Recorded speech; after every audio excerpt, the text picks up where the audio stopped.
Hey guys, and welcome back to Truck It with Jazz. So I'm gonna do a little story time with you guys. My story time is about me in church, right? And how I felt that how I got disconnected from wanting to sing, right?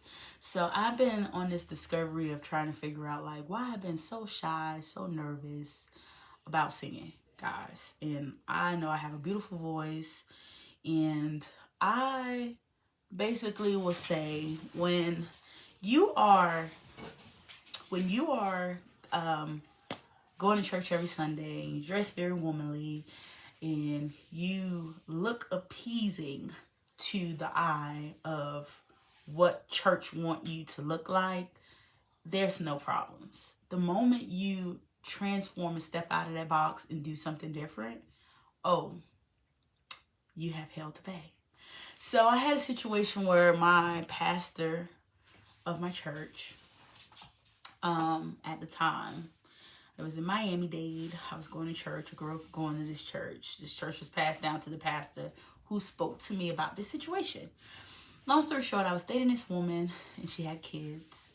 And I was singing for church. But during this time, I was, discovering myself.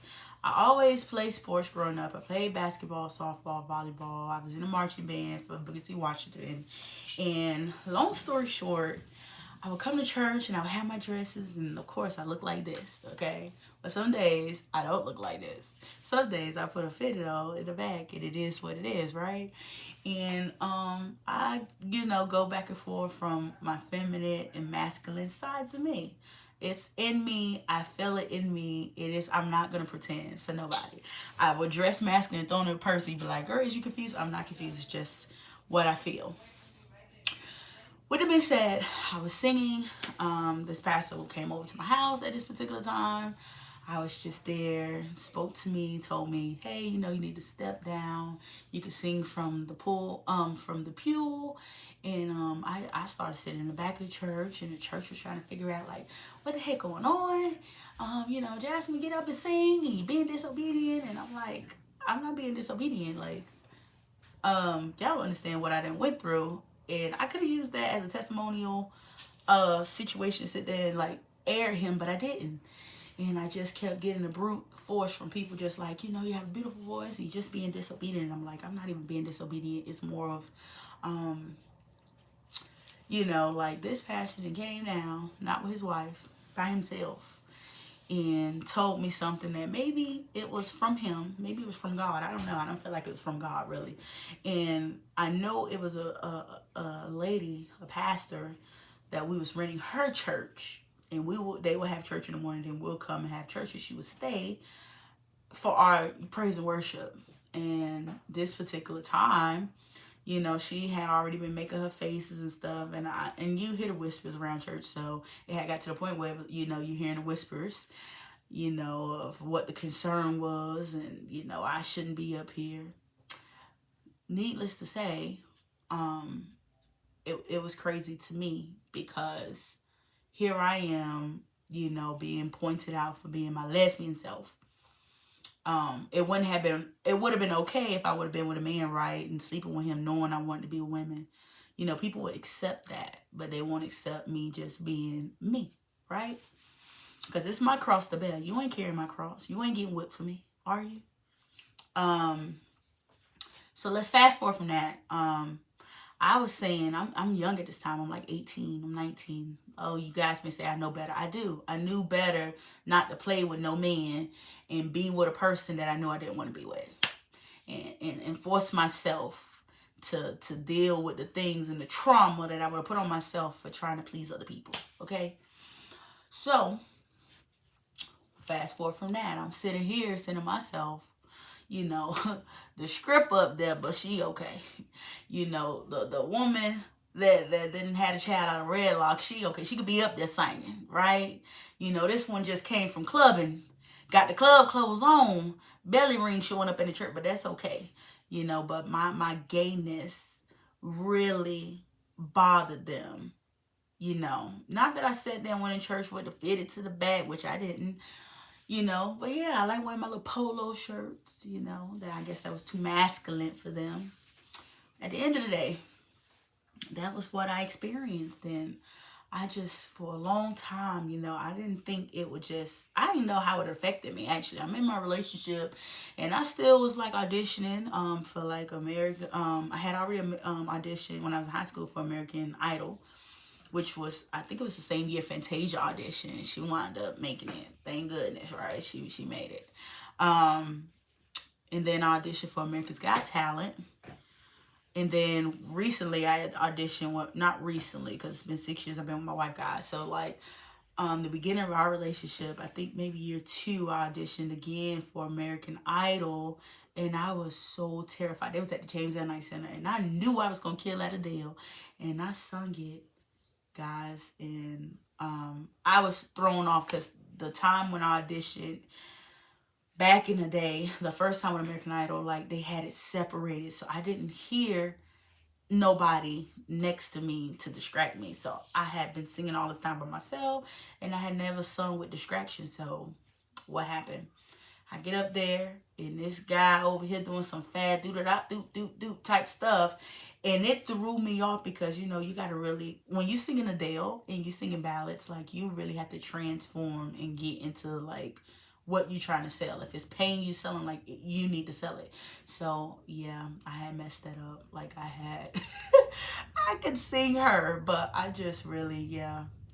First of all, before I went inside, I was practicing. So when I sung outside, I was singing and I was just with my eyes closed and I shut everybody. Like it got so quiet. The judges was waiting to hear me tear this song up inside there. And when I got in there and that guy started doing that stuff, yeah, it threw me off.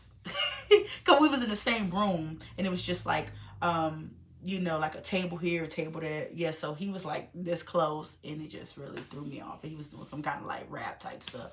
And I'm like, oh my God, I messed up. Yeah, and they don't let you just come back. I was like, can I just go out and go back through the line? And they were like, no, you can't. And I'm like, oh my God, but do I want to be in this wicked music industry? No, I just want to be able to sing and show you guys, like, let you guys feel what's inside of me that I want out, that I've been like holding in for so long. But back to my story time. So like I stated, I didn't know that any of that was like trauma to me. I just felt like, okay, I knew what I grew up in. I knew what they, talked about and said regarding, homosexuality in the Bible. So I knew.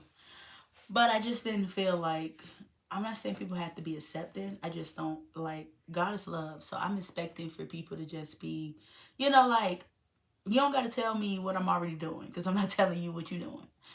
But just like pray for me, keep it moving, but don't do all that. So yeah, I did feel like a little discriminated against in my own church, and I just, over the years, like I just got more shy. I felt like I would sing, and I didn't even know, like, when you're a singer, you wind up going around and you be humming and singing all the time. And in this particular situation, I was looking back when I was in that relationship. I was in a relationship for 7 years. I was like, dang, I noticed like at one, like they was excited to hear me sing, but at one, like at a certain junction in life, it was like, can you shut the hell up type stuff. So I didn't even know that stuff even was making me shy too. And then here come years, years later, I'm like, dang, like, wow, I mean, I dealt with the rejection from the church, and then I dealt with like, I'm not gonna say that the kids and their mom or whatever was just like, "Can you just shut the hell up?" Because it wasn't said in that way, but I just noticed that like I just kept getting smaller and smaller and minimizing that part of me, even though they like hearing me sing from time to time. So yeah, and over the years I just got more shy. I was never a girl that was shy to sing. And now, like current day at 24, I'm over here like, Jasmine, you know how to sing? What you scared? And I be terrified out my mind. Like I don't know what song. I'm thinking of a song in 1990. I'm over here Kurt Franklin, and you like, girl, please come up. I'm still over here talking about Jill Scott and John Legend. Y'all like, please talk about her. I'm sorry, I don't know no her songs. I didn't heard her, but I don't know her songs. I don't. I don't know SZA song. I don't know those songs. I have heard it, but it's not a desire of me feeling like I need to sing their songs. Now, Tony Braxton song, I want to sing. Sometimes Beyonce, some old school. I ain't really feeling the new like that. Um, and then some of Jill Scott, Lettucey, Fantasia. Like, it's certain artists, Gladys Knight, Diana Ross. Like, it's so many of those kind of artists that's like just feel good. Leela James, Avery Sunshine. Like, it's those kind of artists that just move me with the meaning of the words of the songs and how they sing it, how they serenade, how the intention to give they all in the songs and not just be out here like I'm just doing it for the, to sound like this person. Like, artists back then, it was like they had their own sound. Now everybody sounds the same. They singing the same. Chloe Bailey. I like her as a person based off of what she displayed. Yes, she's very sexy, but listen, overall, she wrote her own songs. At the end of the day, her songs sound very similar to other people in the sense of like in the genre. Like, I like Janelle Monáe. You get what I'm saying? Like, I like, look, she like a female Bruno Mars, baby. Like, listen, like, yeah. So, you guys gonna see different little versions, some old school music, just music that I love. I also love musicals, so y'all gonna see that too. I know I'm off the topic, but that was it. I just wanted to let you guys know what I experienced, how I got, very shy over time when it came to my music stuff. But I'm going to show you guys a little of me in pieces. And this is me being vulnerable.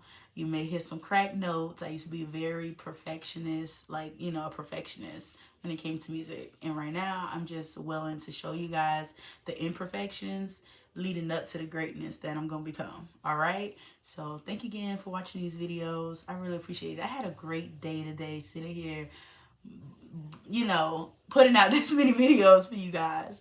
But I really, really appreciate it. Thank you, YouTube, for like having this platform. Thank you guys, the viewers, for like watching, listening to it. I hope I'm inspiring. I'm hoping, whether you're very, very young, go for your dreams. Don't never give up. When you fall down, things is not going to always be the best. When you fall down, it's okay. You can get back up and try again. Life is going to keep on moving on, and you can keep on moving on. Every day that you get up to have life, that's a blessing. Count your blessing. Do something with your day. Don't let time go by and you just wonder what if. I have been in those places. And I will say, as you get older, as you mature, and as you follow the path you're supposed to follow, you will know if it's right or not. You will feel better. Things will get better. Things will get in line. Things you may have to let go. Some stuff you may not want to let go, but you just have to let go. So, again, thank you guys so much. I appreciate you guys. Look, peace, love, and chicken grease. And I don't even eat chicken. I eat chicken breast, guys, but I'm just saying I don't be eating chicken on the bone. But peace, love, and chicken grease. All right? I'm out. Peace out.